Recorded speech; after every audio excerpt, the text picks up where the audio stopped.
My parents betrayed me, giving my sister the fortune while leaving me with 200 acres of worthless, barren Texas dirt. I was ready to sell for pennies until a stranger knocked on my door. What he discovered under that ground changed everything.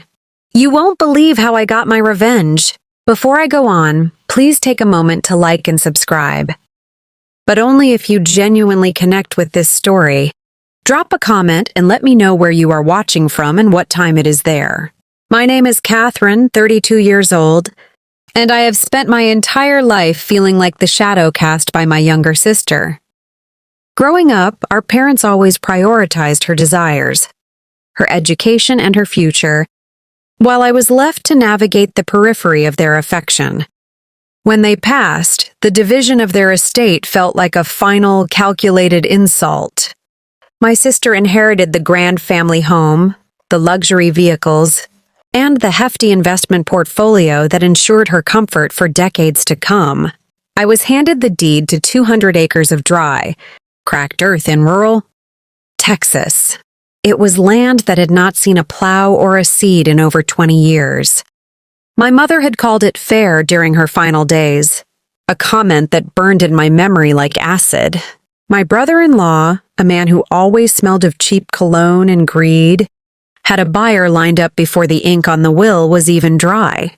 He pushed me to sign the papers, promising that $15,000 was a miracle for such worthless, barren dirt.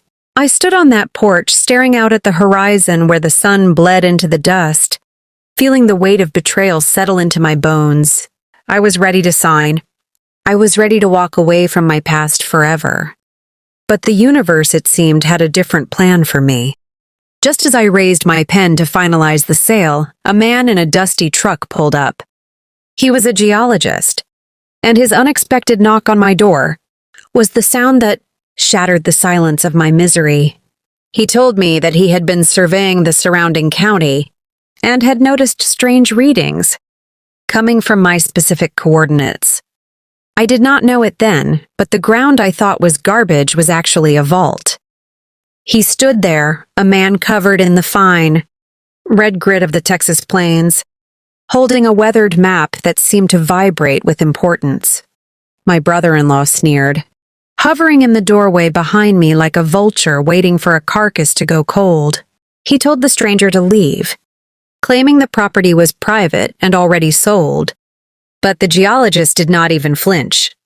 He looked directly at me, his eyes sharp and serious, and explained that he had detected massive subterranean anomalies beneath the northern ridge. He was not looking for water, he said, but something much more valuable that had been hidden by the crust of the earth for eons. The air between us felt thick, almost electrified, as I invited him to step onto the porch. My brother-in-law tried to interrupt, his voice rising in panic, but I silenced him with a single, icy stare that I had never dared to use before. For the first time in my life, I felt a shift in the atmosphere. The geologist laid out his equipment, talking about geological surveys and core samples that had been taken on the adjacent county lands months ago. He spoke of minerals, of rare deposits that were essential for the modern energy sector, and how my land sat directly on the richest vein of this resource in the entire region. My pulse quickened. The reality of his words started to sink in, and I realized that my parents had not given me dirt. They had unwittingly given me the keys to a kingdom. The realization was both terrifying and intoxicating. I looked at the vast, desolate landscape, no longer seeing abandonment but potential. I saw the faces of my parents and my sister, their condescending smiles, and a sudden, sharp clarity replaced my grief. I was no longer the victim of their inheritance. I was the gatekeeper of their ruin. I told the geologist to proceed with his full assessment immediately, ignoring the frantic protests of my sister's husband. As he scrambled to pull out his phone and call his wife, the game was about to change. The hours that followed were a blur of intense activity and shifting power dynamics. As the geologist meticulously marked the terrain with stakes and yellow caution tape, my brother-in-law paced frantically, his face turning a sickly shade of pale. He kept glancing at the horizon, waiting for my sister to arrive and demand I hand over the deed. I watched him with a strange sense of detachment, feeling like a spectator in my own life, or perhaps someone watching a movie where I finally knew the ending. The geologist, whose name was Marcus, explained the technicalities with a calm precision that grounded me. He talked about the geological history of this region and how it had been overlooked by big companies who focused only on the Eastern Territories. This land was a secret waiting to be revealed, a pocket of unimaginable wealth trapped beneath the stubborn, dry surface. I realized that my parents' decision to dump this property on me was not based on some hidden knowledge of its value, but rather a final act of dismissing me as a person of zero significance. They had assumed I would fail, just as they had always predicted. They had assumed I would sell for pennies, burdening myself with regret while my sister flourished in her luxury. But their own arrogance had been their blind spot. I pulled out my phone and recorded the entire conversation, capturing every detail Marcus provided about the potential findings. I knew I needed to protect myself. When my sister finally pulled into the driveway, her sleek car looked hilariously out of place against the backdrop of my dusty, unyielding fields. She stepped out, her eyes blazing with a mixture of confusion and righteous anger, ready to play the victim once again. She walked toward us with the confidence of someone who had never heard the word no in her life. But the look on my face stopped her in her tracks. She looked at the stakes, the equipment, and the serious man in the mud-caked boots, and for the first time, she looked truly afraid of me. My sister approached with a calculated sneer, her designer heels sinking into the parched earth with every step. She looked at the stakes and then at me, her expression a mix of irritation and genuine confusion. "Catherine, what is this ridiculous circus?"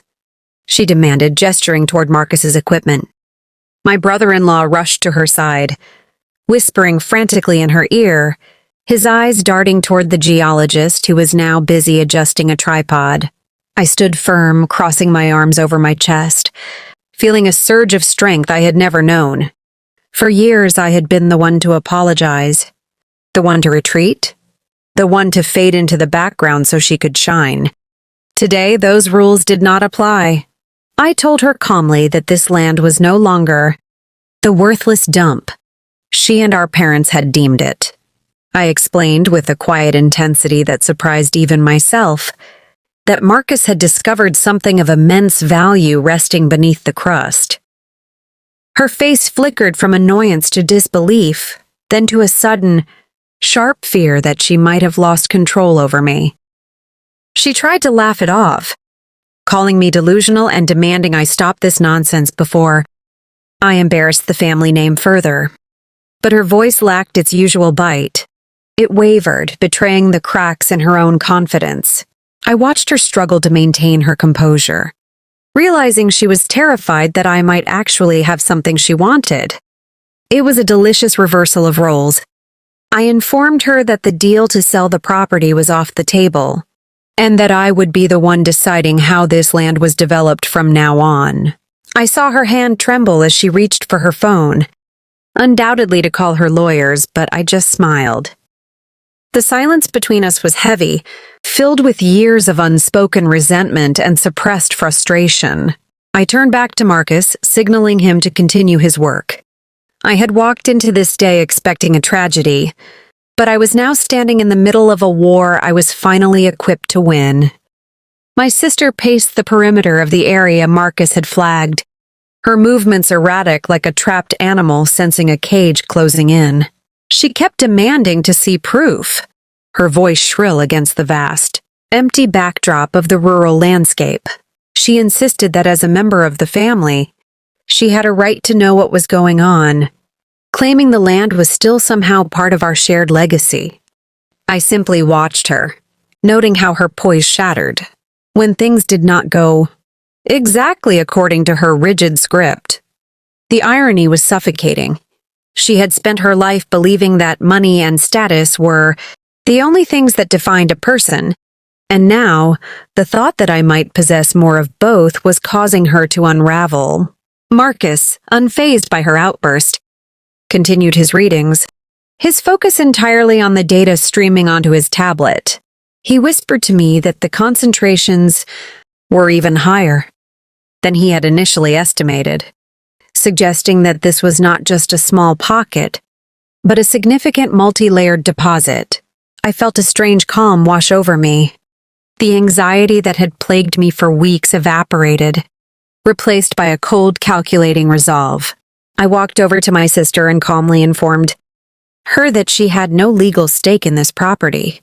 I had the deed, I had the rights, and I had the evidence that this was my path to reclaim everything I had lost.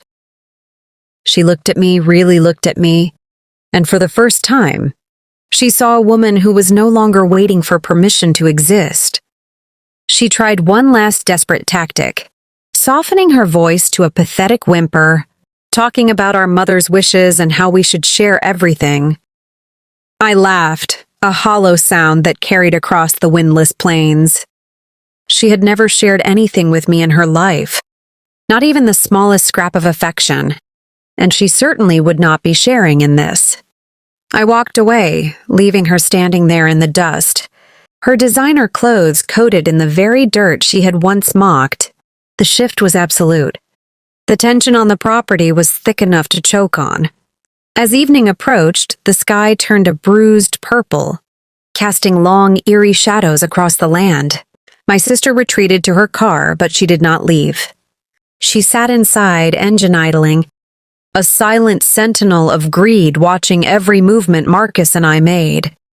Her husband hovered nearby, still trying to get close enough to see the tablet screen, but Marcus had shielded it with his body.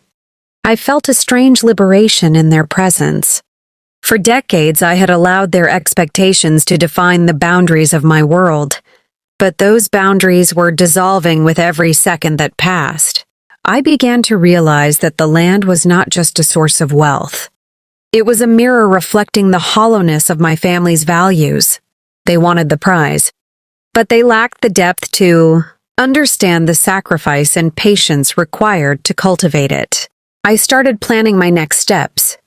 I needed legal counsel that was completely independent of our family's long-standing connections. I needed to move quickly before my sister could mobilize her own resources or attempt a legal injunction to halt the process. My mind was sharp, whirring with strategies and contingencies.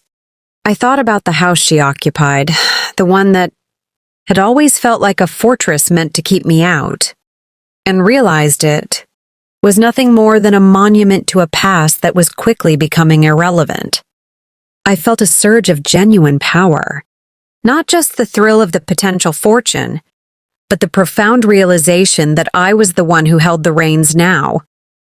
The geologist handed me his preliminary report, a stack of papers that contained the blueprint for my new life. Every page was a testament to the fact that I was not the loser they had labeled me. I looked at the dark horizon, feeling the cool night air begin to settle, and I knew that tomorrow would be the beginning of a transformation that they could neither stop nor comprehend. I was ready to claim what was mine, and the victory would be sweet. The night descended with a heavy, suffocating silence, but my mind was a storm of calculations and strategic maneuvers. My sister remained in her car, the glow from her dashboard, reflecting in her eyes like a predator, waiting for a mistake. I ignored her, focusing entirely on the report Marcus had provided. It detailed not only the vast extent of the mineral deposits, but also the potential for long-term extraction, which would turn this forgotten patch of dirt into a cornerstone of regional industry. I realized that my power was not just in the land itself, but in the leverage it gave me over every person who had spent years belittling my worth. I started drafting a list of contacts: independent geologists, local government representatives, and legal firms that specialized in land rights. I needed to act before anyone could claim that I was acting out of emotion or ignorance. I spent hours on my phone, moving through the darkness like a ghost, ensuring that every legal foundation was solid. Every text message I sent felt like a strike in a battle for my own dignity. My brother-in-law eventually grew tired of waiting and slinked back to the car, and they finally drove away, their headlights fading into the distance. I was alone on the property, but for the first time in my life, I did not feel lonely. I felt anchored. The land was silent, but it felt alive, pulsating with the promise of my impending independence. I looked at the stars, feeling small yet infinite, knowing that the victim who had arrived here only yesterday was dead. In her place, a new woman was emerging, forged in the fires of betrayal and tempered by the cool realization of her own strength. I did not need their approval, their money, or their legacy. I was building my own, brick by brick from the ground up, and nothing in this world would ever force me to surrender my position or my hard-won peace of mind again. As the sun began to breach the horizon the next morning, I stood alone on the ridge, watching the light reclaim the landscape. My phone was already buzzing with notifications from the lawyers I had contacted during the night. They were eager to represent me, their voices dripping with a professional respect that felt foreign, yet profoundly satisfying. My sister was already calling, her messages shifting from demanding to pleading, clearly sensing that the leverage she thought she held was rapidly eroding. I read her words with a detached curiosity, seeing right through the carefully crafted guilt trap she was setting. She spoke of family loyalty, of tradition, and of the burden I was carrying, but her language was just noise. I did not respond. I had already spent enough time trying to appease a family that viewed my existence as a convenience rather than a life. I reached out to a reputable mineral rights agency, laying the groundwork for a formal assessment that would be impossible for anyone to challenge.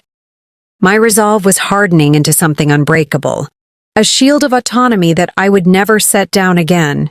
Every step I took felt intentional, a rhythmic march toward a future that I had designed, not one that had been dictated to me.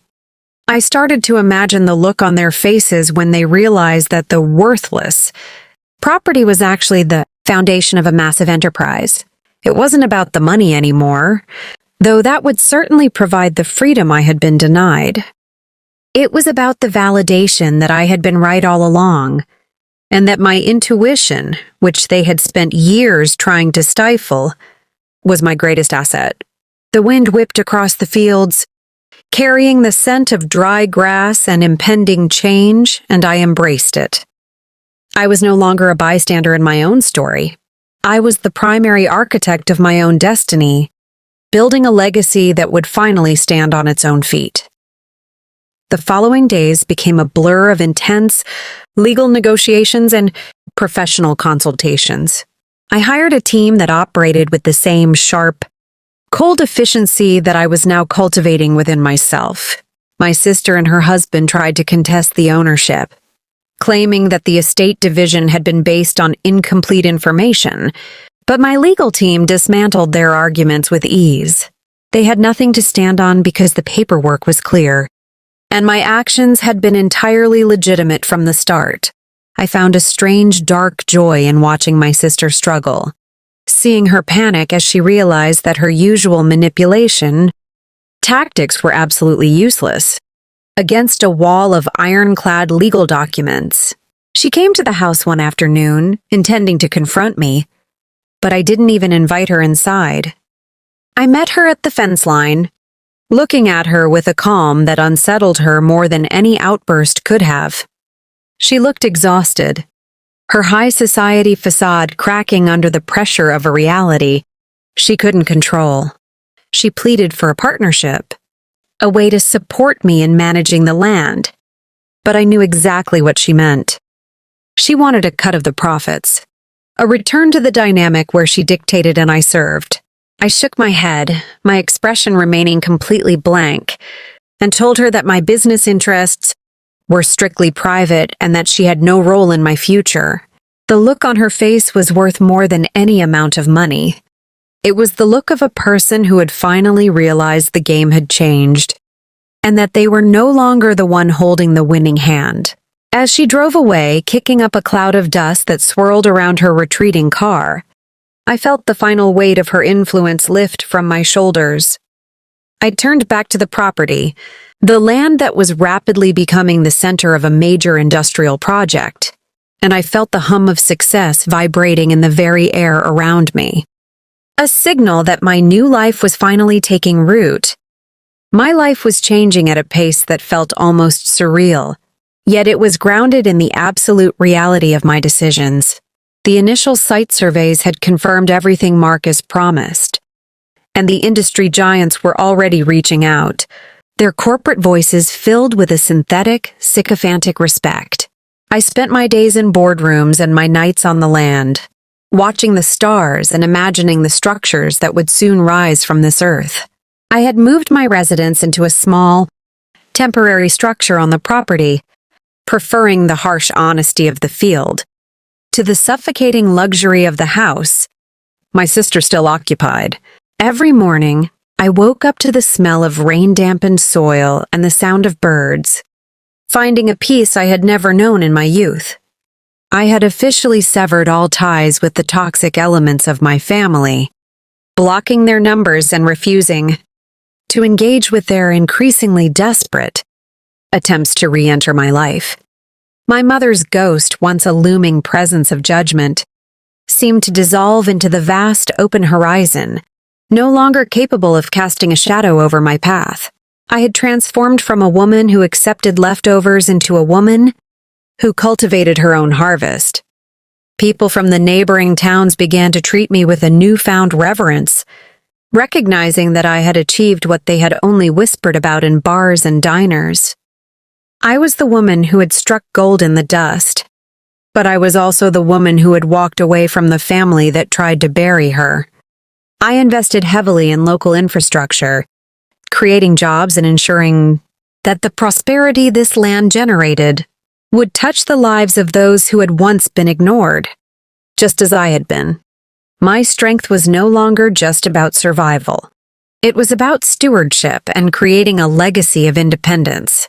I looked at the maps laid out on my desk, the lines of potential revenue crossing over the once empty plains, and I knew that I had finally, permanently, escaped the cycle of manipulation and doubt. Months have passed since that day, and the transformation of my life is now complete. The land that was once labeled as worthless is currently the most active and prosperous site in the region, bustling with the controlled energy of modern industry. I have become a businesswoman of significant influence, navigating complex negotiations and strategic partnerships with a natural confidence that leaves my counterparts stunned. My sister, once so powerful in her own eyes, is a distant memory, a shadow that no longer affects my days.